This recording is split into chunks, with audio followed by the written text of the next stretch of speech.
spiritual life healthy. I see a lot of connections between spiritual health and physical health, and they're not exactly the same thing. But of course, it there's a lot of things that seem to relate to it. So I did talk about getting a good checkup according to 2 Corinthians 13:5, and I'm doing an overview about that. And if you want to see more of that, you can always see it online at trueheartofworship.org. So it says, examine yourselves. Am I doing the right thing? And all of us should do that. Okay. We should always check ourselves out. Am I in the right place? Am I doing the right things? It kind of reminds me, like, does anybody, oh, those of us that are a little bit older, don't you ever hear one of those old songs from way back in the day, and you're listening to it and they go, what was I doing listening to this junk, And you realize the music didn't change, it's me. Okay? So examine yourselves. Are we still in the faith or not? So get a good checkup, stay on track, and find a good mentor if you don't have one. I was so blessed to have many mentors along the way, and God knows that I believe that He sent them my way. And they helped me a lot, from the very beginning. And and I think I try to be a good mentor to other people as well now as I gotten older. So make sure that you stay on track. It means to stay on track. Your heart is the seat of all of your concerns. And we're not talking about the physical heart, but it could be, it could be that. Your heart can be where all the bad things come out of, or all the good things. What does Jesus say? Love the Lord with all your heart, with all your mind, with all your soul. So is he talking about this one here? No, he's talking about the spiritual heart. So it says if you submit yourself to God, you will have a good place in your heart for. So take care of your heart, because from inside the heart comes a lot of spiritual problems. Some people don't have the heart to do the right things. Think about the things that matter the most to you. What's more important to you? Is it following after God, or is it following after money and things, some people still don't believe me, but I honestly tell you, I've never looked for a lot of money, at least not since when I became a real solid Christian. The Lord's provided. He's always provided. He's still providing, because He wants me to focus on what matters here. Okay, so I never charge for my ministry, and it would be ludicrous to do so, because after all, the Lord provides, and that's the most important thing. So nothing should be more important than God, because if it is, that's where your illness becomes. Because whatever is seated here in your heart, and we're talking about spiritually, that can actually be an offshoot of a lot of problems. And I was talking to Jonathan a minute ago. He said, I got a little cold. He better stay away from me. And I told him, and I'll tell you too, I don't care.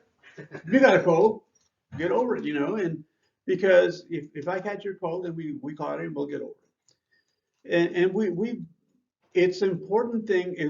Martha and I believe in, and I think Alicia does too, in having a strong immunity. Okay, instead of saying, "Oh, I'm going to put a mask on. I'm not going to go over here. I'm going to hide under the bed. I'm never going to come out of the house until the whole plague is over." No, we're going to go out there and we're going to be as immune as possible. Okay, I never put a mask on unless they forced me to. So I'll put it on. That's what you say. But anyway, but have a good immunity. Find the strength that is spiritual so that you can overcome any bad your way. And you know what? They always will. So the best defense against spiritual illness is immunity, immunity from the world, immunity from the things that are going to bring you down. And that's a physical immunity resists a lot of diseases, a physical immunity, but it also resists a lot of spiritual problems if you're immune spiritually. And that is only going to be seated in the Word of God. I know Martha has a routine of reading her Bible before she goes to bed, but I'm the opposite. I wake up and that's when I read my Bible. You know, I like it nice and quiet everywhere. And but I'm grounded in that. It's not like I never read it before. You know, I've read it many, many times, but it seems like every time I read it, doesn't I mean you notice that the Lord speaks something brand new you didn't hear before.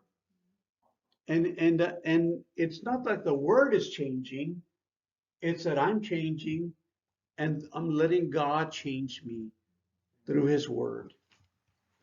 So putting on the full armor of God, you know, one of the first things you know as a young Christian is about the breastplate of righteousness and all these other good things, you know, the helmet of salvation. So we don't have to go all over that, but you get the idea, you know, defending yourself, all the bad things that can happen. And another verse that we wanted to read was to stay sober, be alert. Your enemy is always around us. They're not going to give up. The devil's never going to give up. So pray for church leaders because you know the devil's always working on us, you know. He figures if I will, you know, the principle of the devil is strike the shepherd and the sheep will flee. They'll scatter. Okay, so it's not going to happen here. And heaven knows he's attacked me so many times over the years, and but I'm not bitter over it. I just know that the Lord is always going to provide and to take care of me, so long as I build up my resistance to whatever He wants me to do. But a poor resistance will make you weak, and a strong resistance you can overcome a lot of things, you know. And we need to resist sin. Temptations all over us. The devil is always going to be attacking us. The Bible says, do not give place to the devil. Or another term is, another way they say it is, do not give a foothold to the devil. It's like, well, I'm going to do all these nice things, but I'm going to do all these a few bad things here, but that's just me, you know.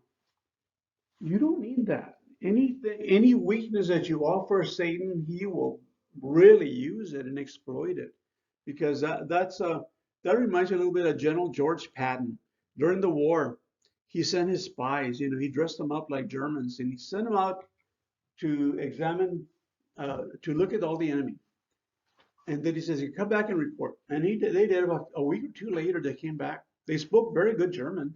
They looked like Germans, and they were dressed like Germans. So they got away with it. When they came back, they said, "Well, what can you tell me about these guys?" Well, they got a lot of tanks. They got a lot of people over there, and they're pretty good shooters. And they went on, and I said, "I don't want to hear that.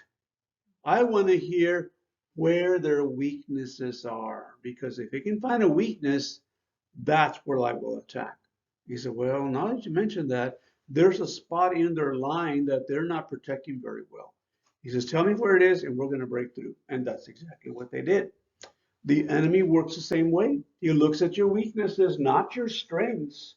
He's not going to come at you the things that you're good at and strong at. He's going to look at the things that you're weak at, and he will work on that. So don't give the devil. You got to exercise as well, you know. How do we exercise? With good deeds, doing the right things, you know, and seeking out and investigating everything that we got to do to make ourselves become occupied in the things of God. The Lord says, occupy until I come. In other words, be busy until I get back here. But a lot of us are not occupied. We are preoccupied. We're over here, you know, well, what else we got here, you know? And there's a lot of distractions, you know. And growing up, I didn't have all that stuff, you know. I sometimes one time I kidded my grandkids and I said, you know, you guys are so lucky. You got all these cell phones and computers. I never had any of that. I said, but yeah, that's because you came up in the Stone Age. You know, you didn't have none of that stuff. That's pretty cold, isn't it? You came into the Stone Age. You didn't have any computers or nothing like that. You know. But it's interesting. Right out of high school, I got into computers right away, and they were just starting to really come into vogue. You know, and so that's how the Lord's provided for me and my family over the years. Uh, starting off as a computer operator, then finishing up as a computer science professor. So we've come a long way by the, you know. So we say exercising ourselves, doing all the good things that we need to do so we resist the devil. Because you know what?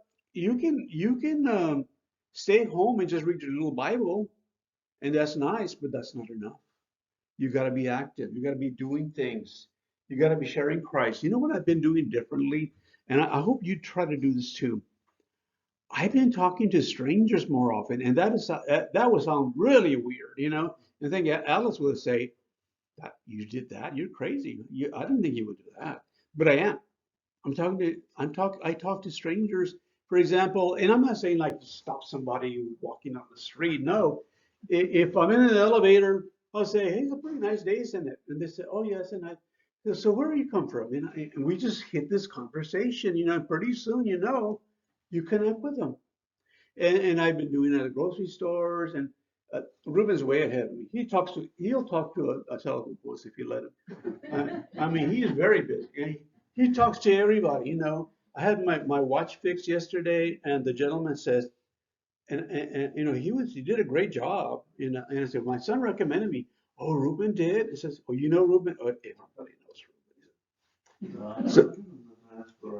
So yeah, everybody knows him, and because he's very, he connects with people right away, and that's generally not me. I'm a bit of an introvert still, you know, but I've been getting beyond that because I feel that that's the best way. When I get my exams, you know, I talk to the nurse, I talk to the doctor, and we connect pretty well, you know, and sometimes we can connect in a spiritual way. So, but we must exercise our faith, otherwise, it's not going to do anything. And get the right exercise. Don't just do whatever. Don't just get preoccupied with things, you know. Do things that really matter, things that really make a difference in the life of this, in your life and the lives of other people as well. He even said, well, you know, physical exercise is good, it has some value, but godliness is valuable for everything. And it holds promise both for the present life and for the life that is to come. You know what? This right here is temporary. I know I said that before. So if you don't like what you look at the mirror, don't worry about it. It's a lot better on the other side. Isn't that awesome? Who would want to be going through eternity looking like this? Man, I would really feel like I was really shortchanged there, you know? So I'm not worried about it. You know, I'm just trying to make this body last long enough until I finish my race, whatever that might be, you know. But as I say, I never want to destroy it, make it easy for the devil to knock me down. But get the right exercise, you know. Don't be preoccupied with life. Do the things that are really matter. Don't be distracted from this world, you know. And there's a lot of distractions nowadays, right? Uh, I like to watch a football match and this and that, but there's some people that watch hockey, they watch football, they watch all the basketball. I mean, it gets out of hand. They watch tennis, they watch golf. Okay, I'd rather watch paint dry, I think. I mean, they just get the ball and then they go and they goes, it's going. There it is. It's going. Looks like he's going to hit it. I go, oh my God. So too much of anything is bad. Okay, too much of anything. You can overdo anything. And I think we're all guilty of having that ability to do that. Physical exercise does have some value, but you know what? Godliness is everything. We mentioned that again. And get the proper rest. The only place you're going to get that is on the day of Sabbath day, the day of rest.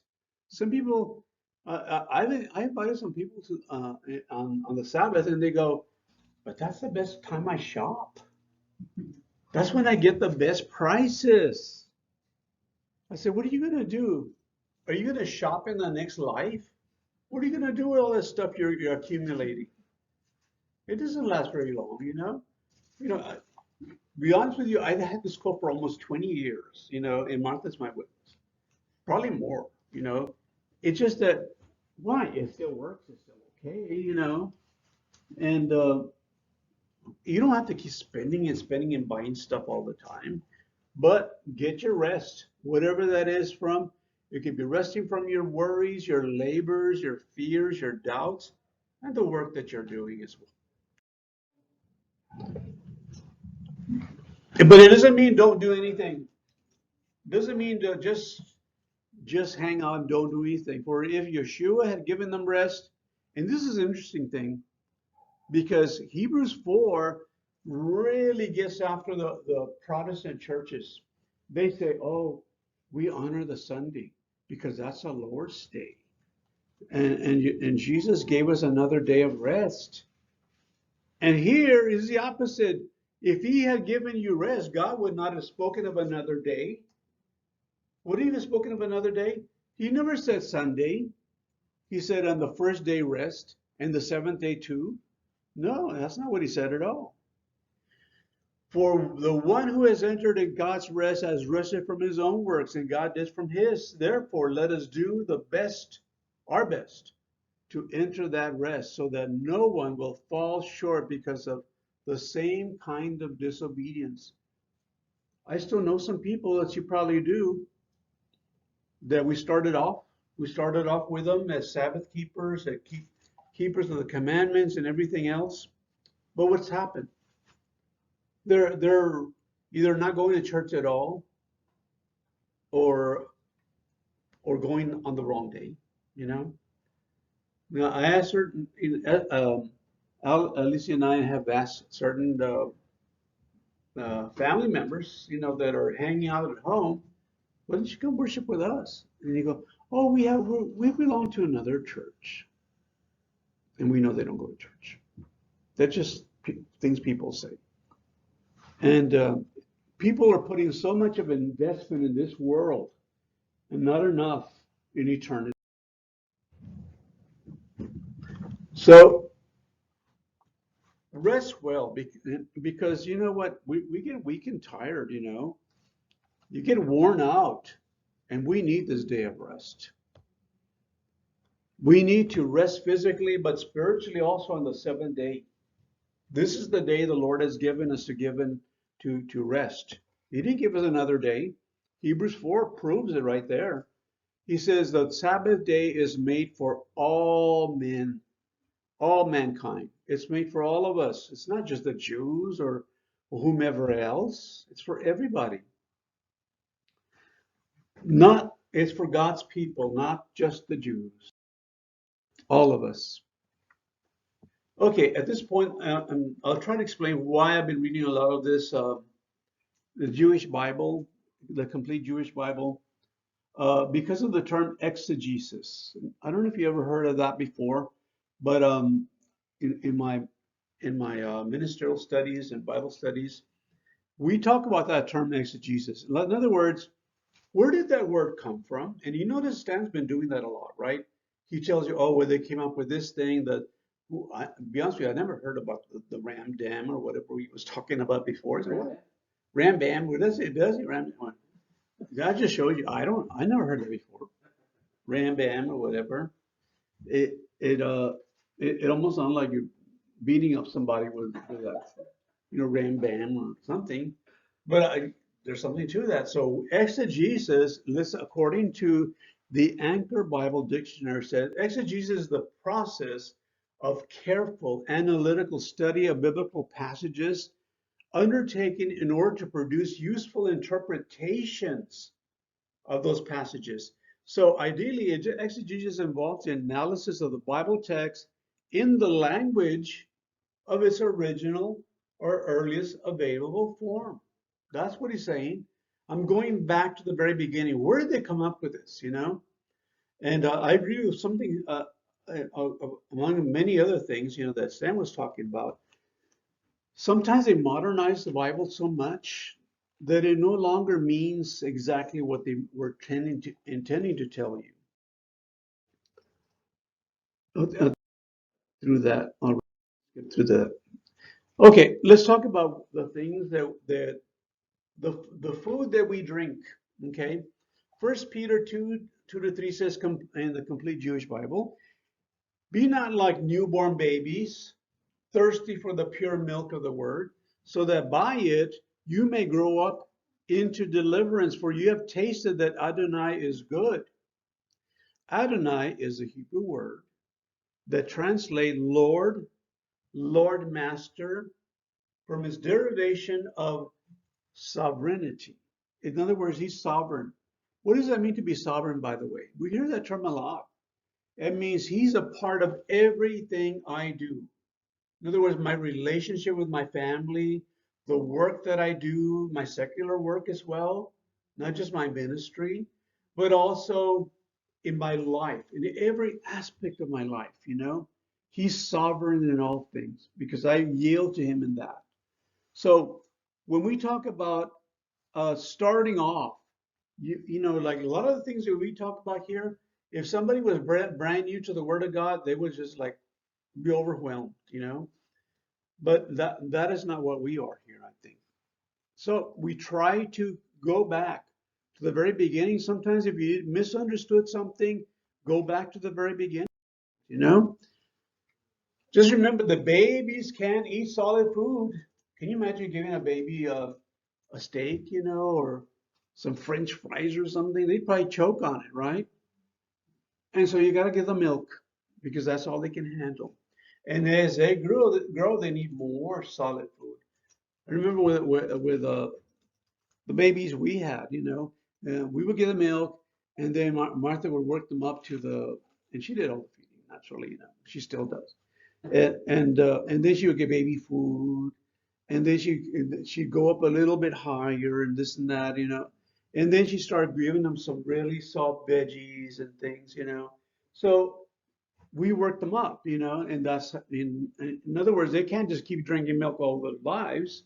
So now, they eat regular food like everybody else, but you don't start off that way. And neither do you as Christians.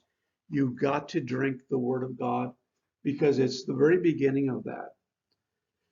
We start off with simple, easy studies also and sermons that we build up to continue to.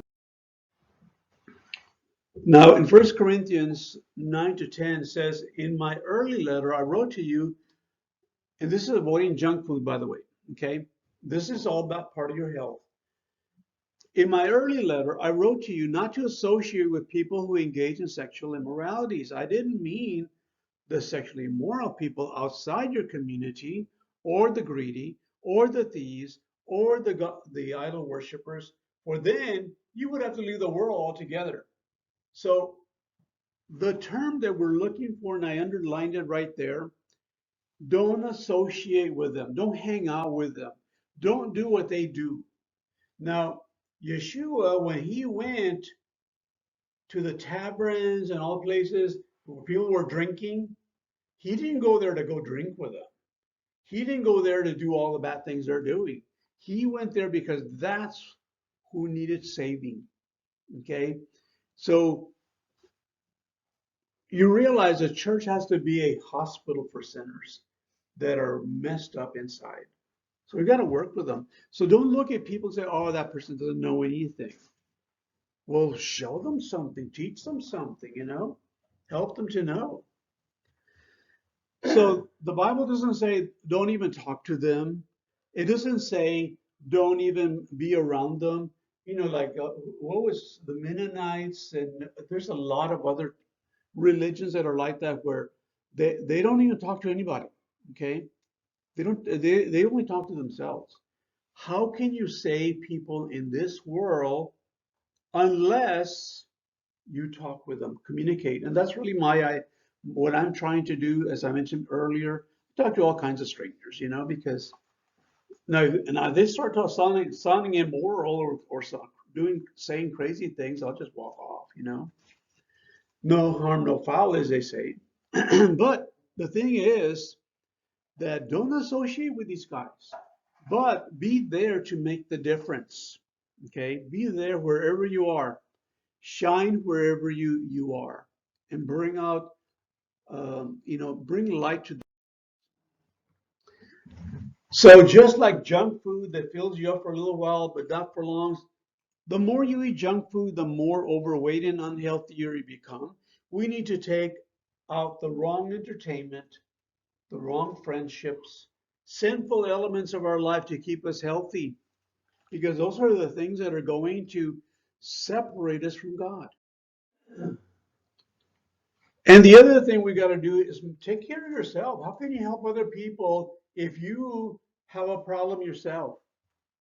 I have a problem with ministers that, and I've seen them. You probably have as well. Oh, I have a problem with pornography, they say. But so I'm just a regular guy. You know what I told that person when he said that one time? You got no business preaching, brother. You go over there and get right before you get up there in the front. Because if you can't heal yourself, how can you heal others? I'll tell you what, it is a process of going from an ordinary person to somebody that's become a very sinful person. It doesn't happen overnight. They start thinking about things. They start looking at the wrong things. They start following through. They start visualizing, fantasizing. Before you know it, they're in the middle of sin. They don't know how they got into it. If you're still in the midst of a weakness yourself, you got no business trying to help other people. 1 Timothy 4:15 and 16 says, meditate on these things. Give yourself entirely to them, that your progress may be evident to all. Take heed to yourself and to the doctrine and continue in them, because in doing this, you will save both yourself and those who hear you. See? So don't ever think that a person that stands up here is because they got it all perfect. They know everything. Brother Padilla, who used to be one of my mentors, uh, who, by the way, performed our marriage ceremony as well. And he would always say, now, Brother Joe, when you point to people in the congregation during your sermon, remember this, you're pointing with one finger to them, but three fingers are pointing back to you. That's what he said. So you know what? You're right there. So this is what it's telling you. Don't ever think that a person feels like they're so confident that they don't have any faults, but we're doing this to help ourselves too. Because while I'm preaching to myself. Sometimes I come up with some ideas and concepts. I think, where did that come from? Hey, that's a good idea. I got to remember that one. It's like I heard it for the first time. So I am an extemporaneous speaker. That is to say, I don't write everything down I say, but I allow the Holy Spirit to work through me so that I can not only teach others but also teach myself. Okay, and that's what the whole idea is there. So remember, a doctor needs to be healthy to be able to heal other people, ministers as well. He uses sound health practices to advise others of them too. And this is the same thing preachers and teachers of God's word do too. Uh, I had a doctor one time that he was very seriously overweight, and he was a very unhealthy person. And he says to me, "You need to take this cholesterol medication." And I go, "What do I take that for?" "Well, your cholesterol's a little high." I say, "You should be talking to me about what I can avoid in the way of eating and taking into myself that is probably raising my cholesterol. So tell me about that." "Oh, I don't worry about that myself. I eat whatever I want and I just take cholesterol medication. I just take some medication and I'm better." I said, how did I get into a doctor like this? So, you know what you can do with doctor? You fire them too. So he was fired. I said, you know what, this guy, he's not healthy and he's not going to help me get healthy. So we practice, now and then, we'll celebrate with other people, but we eat pretty, healthy food most of the time anyway. And you got to get the best doctor. Remember that. In Psalms 103, verse 1 through 5 says, "Bless Adonai, my soul. Everything in me, bless the holy name, his holy name.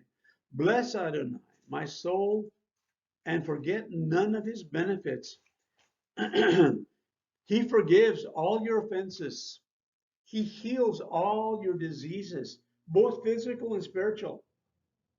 He redeems your life from the pit. We were all headed the wrong way. He surrounds you with grace and compassion. He contents you with good as long as you live. And so he says, so that your youth is renewed like an eagle. And that's what keeps us strong and healthy. Okay? That's what keeps us alive. And that's what makes us get in the right direction. If we're not doing the right things, and we're not taking care of ourselves, we're not going to help anybody. So when I give you examples of how I do this, it's not to brag on myself, but to show you how to apply some of these principles and how I do it. And then you got to figure out how to do that. But everyone gets sick. We can't always heal ourselves. Sometimes you got to go to the doctor. Don't the Jehovah's Witnesses say, "Oh no, the Lord will heal you. You don't have to go to a doctor." You know what? Didn't the who was Matthew was one of the physicians, right? He was a physician, and Jesus never told him, "Oh, you can't be a physician." That we don't believe in that. We just pray about it. No, that's not true. You can actually have a good doctor. The Lord can provide for you to take care of you. Now, do your part. Take care of yourself the best way you can. But you know what? Sometimes we got to go to the doctor, and I do. So Christ, as the great physician, will be the one to heal us and make us healthy when we become spiritually ill. He takes care of your spiritual illness and sometimes your physical illness, but sometimes we need a doctor. And that's not a bad thing to do. It's not a lack of faith to do it. But don't wait till it's too late. And some people just go to the last minute.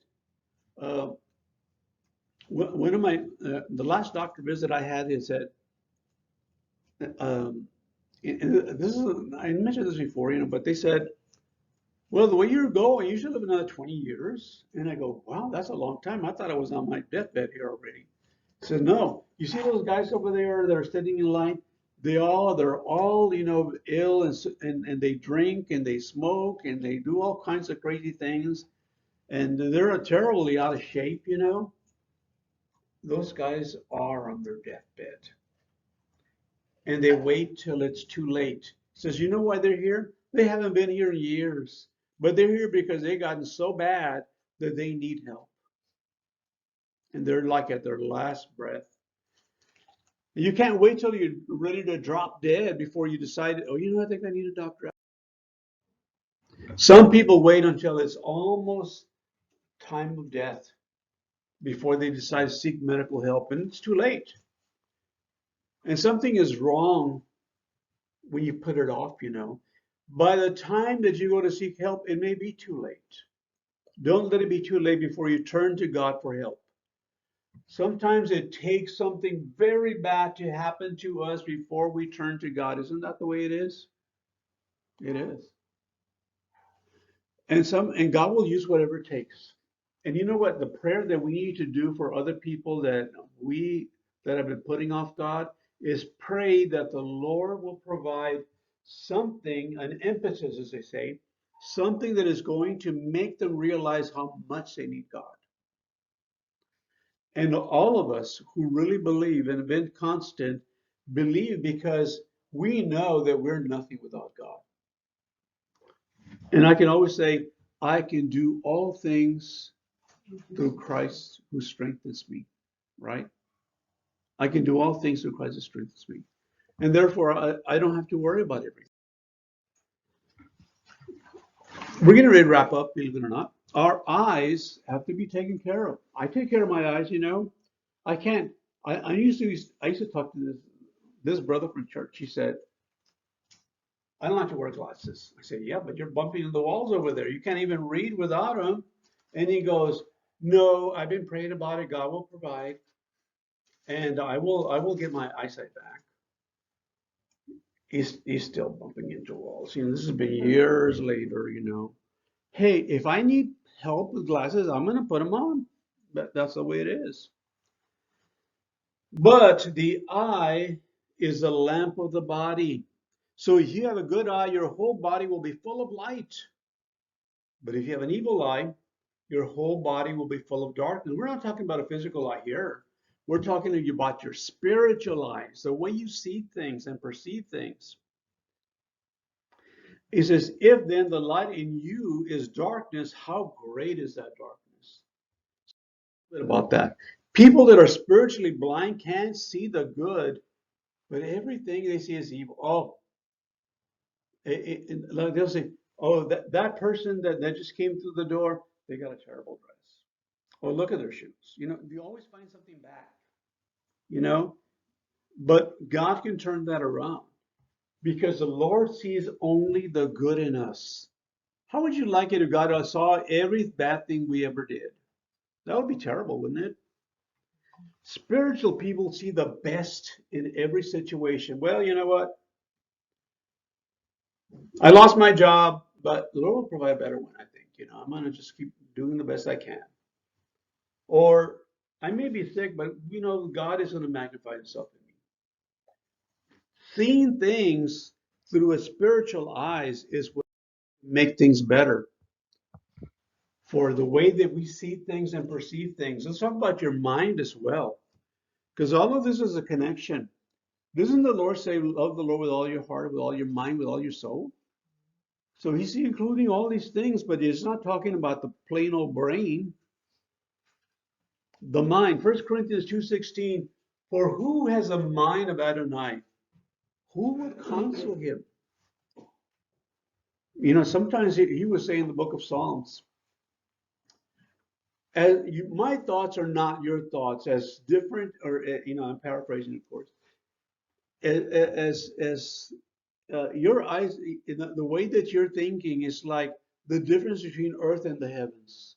They're so separated. You don't see things the way God sees them. Philippians 4:6-7 says, don't worry about anything. On the contrary, make a request known to God by prayer and petition with thanksgiving. Then God's shalom, or peace, passing all understanding, will keep your hearts and your minds safe in union with the Messiah, Yeshua. See, and why is it better to say Yeshua? I'll tell you why. Because Jesus is the Greek name. Now, if you want to say it that way, that's fine. I'm not a stickler for words, but you kind of realize that Jesus is a Greek name, and the last time I checked, Jesus was not a Greek at all. He was very much a Jew. So anyway, but this is semantics about that, right? But he says he will keep your minds and your hearts safe and connected with him. Because if you're thinking the way of this life, the way of this world, you're never going to understand and perceive how God works in us. You're never going to get it. If your mind is not spiritually connected with God, you have only bad thoughts about people and themselves. Oh, I wish I could kill that person. Oh, this is that. I remember that person way back when, and I'd be so angry. I'd be honest with you, when I was a kid, I thought I was going to grow up and get even with my dad for being so rough on me. But you know what? I didn't take into account that he could change and that I could change. And pretty soon, those thoughts left me because we were two different people. And you're not the person you are. And one of the things that we got a new phone company that has something. Sound like I'm going off the deep end here. We went from T-Mobile to AT&T for reasons that I will not say. Don't need to say. Anyway, so I was talking over there that lady, and I said, I need a phone. I need a different phone. And she was really showing me a lot of how the new phone that I was going to get was going to be so much better. And I go, you're very technical, but let me ask you this. This has nothing to do with a phone, but ask you, do you want to keep doing this all the rest of your life, just helping people with phones? Oh no, I wish I could get a computer science, but you know what? When I was in high school, I never paid attention. I was just thinking and doing the wrong things, and I didn't like my teachers, and so I just got really cool off of school. I got cooled off, and then I graduated, and here I am. But I love technology. I said, you know what? You haven't taken into account the possibility that you are no longer that kid in high school. You like, I think you were like about 30 or so. You're not like that kid in high school, and those teachers are not around anymore. Okay? So I'm telling you this, she said. I said to her, the Lord that I believe in can actually help you to become even better person. So if you go back to school, you can get a completely different degree and a completely different mindset. I said, if you went to school now, wouldn't you be more serious about it? Oh, yes, I would. I'd be glad for the second chance. And I said, well, do it. I said, and I showed her my teaching license and the whole bit. I said, look, if you ever want to see me and when I'm in Palo Alto College, come see me and I'll be there. I've gone back part-time again, so I'll be glad to counsel you. And you know what she said to me? I feel God brought you to me today. I feel this is a sign. This is a sign. I think this is a crossroads for my life, you know. Has nothing to do with telephones at all, by the way, but you know, just by talking to people, you never know how God operates, right? So I said to this, I don't even know what her name was, you know, but I said to her, you're right. I think you're at a crossroads and you are probably headed in a stuck in a dead end job. It's a nice little job, at least you're not in the street doing anything wrong, but you can be so much better if you want to be, if you believe in yourself and believe the God that put everything in you so that you can become a person that is far better than what you are now. I'm going to do it. She says, I'm going to sign up. Boy, I can't wait to get out of, out of this job today, you know, so that I can go move on there. I may run into her over there later on, you know, never know. I still get young people that stop me in the mall and say, hey, you're Professor Corrales, aren't you? And I say, yeah. And who are you? He says, well, you taught me way back. Don't you remember me? You taught me a class in 2017 and during the summer. I said, you know what? I got 150 people per semester, and don't be offended if I don't remember you. That's a long time ago. That was like an eons ago. So the point is this, once you get people to start thinking differently, their mindset is all changed, and you see the possibilities. And the real reason that I think that the Lord is driving me to do this, to actually open up and talk to people more than I usually do in the past, is because I think that he will intercede some kind of way. And I do counsel some of the young people after class, and they, you know, of course, they tell you don't, you can't talk to about people about church and religion and God, you know, in school, unless here's my out, unless they bring it up first. And guess what? They bring it up first. And how did they bring it up first?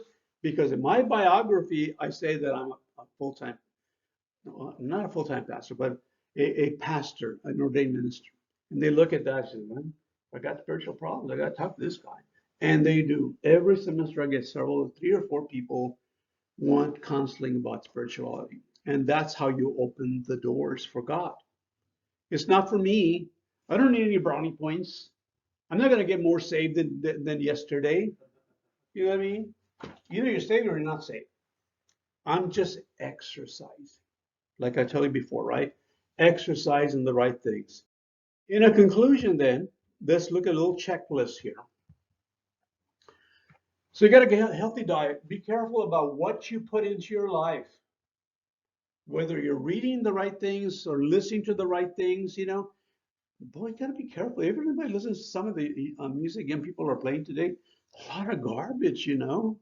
And one of the biggest songs of the year last year was a, a, a song that had a lot of vulgarity in it, you know, horrible things, and it won.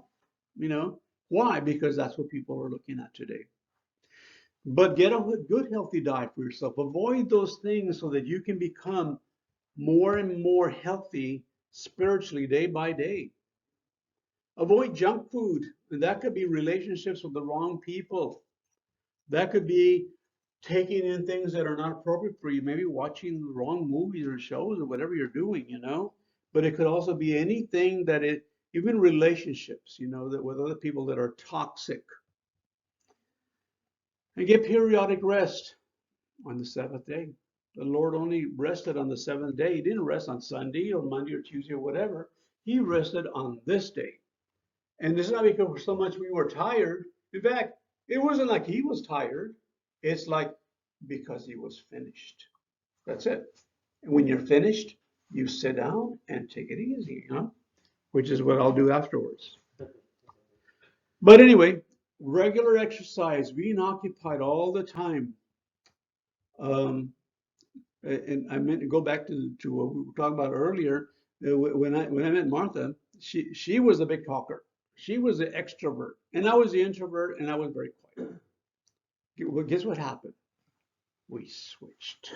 And I don't know how that happened. I really don't, but that's the Lord's doing. You don't make yourself. God makes you, the way He wants you to make. But you do that through regular exercise, being occupied but not preoccupied. Get good checkups, and a lot of those checkups can be from somebody else that maybe your mentor, somebody you trust. Hey, do you see, am I doing the right thing? This is what I'm going through right now. Is this the right thing or not? And trust that person to, especially if that's a spiritual person. Or look at yourself, examine yourself. Am I going to the right places, doing the right things, thinking the right thoughts? I told you before that when I listen to some old songs today, I realize what I was thinking back then, and I don't think like that anymore. I watch old movies that I was watching when I was growing up, and I see myself with a different mindset from back then. Listen to your doctor, your spiritual doctor. It's what I'm trying to do today, but not because it's my idea. This is what God laid on my heart to say. But your doctor can also, more importantly, is the Lord. He will put it in your heart what you need to do. You got to ask Him. He's waiting for you to ask Him, what do you want me to do? Isn't that the best question that you can have? Remember when in the book of Acts, they were preaching the word of God. At first, some people said, let's throw these guys out of town, let's hang them. We don't like their message. And then they went to another town, they said, what will you have us to do? Can we be baptized? Can I be born again? It depends on the individual. You never know what they're going to say. They might say, be quiet, leave me alone, don't talk to me. Well, you don't want, and I get family members that say that to me as well. Don't talk to me, I'm not interested. I wonder what they're going to say to the Lord when they go and get judgment. And don't wait till it's too late, because it's too late. Some people think, oh, when I'm dying, I'm going to just repent right then and there. It's possible, isn't it? It's, well, yeah, but how do you won't run into a truck someday and you got no thoughts left? You're all scrambled in pieces. How do you know? How do you know if you're going to have a heart attack and die, and you won't be able to think or say anything? Don't wait till it's too late. And get eye exams as well. How do I see things? How do I perceive things? When I see somebody, am I seeing what I should be seeing? Do I see them the way that I should see? Or am I looking at things from the wrong side? Do you look at people in a carnal way, in a condemning way, in an evil way, with hatred, or what? Or do you look at somebody the way that God looks at us? When God looks at us, He says, oh, this is my child right there. Yeah, kind of messy, but I got to work on that one because he's still my kid. And I love that kid. And all of us are God's kids. I don't care how old you are or how young you are. We are God's children if we're following the right path. And get your mind right with God, because if you don't get your mind right with God, I don't know what's going to happen to you. Because if your thoughts are leading you in the wrong direction, you're no longer thinking about the things the Lord has put before you. And he can't talk to you because you blocked him out. And the Lord always wants to talk to us. He's talking to us every day. Sometimes he talks to us through our children. Sometimes he talks to us through strangers, like I did to some people. They used to, that would happen to me myself too when I was younger. They would talk to me and I would say, well, where did this come from? I realized that God was communicating with me. So get your mind right, your thoughts, examine your thoughts. Am I thinking the right things?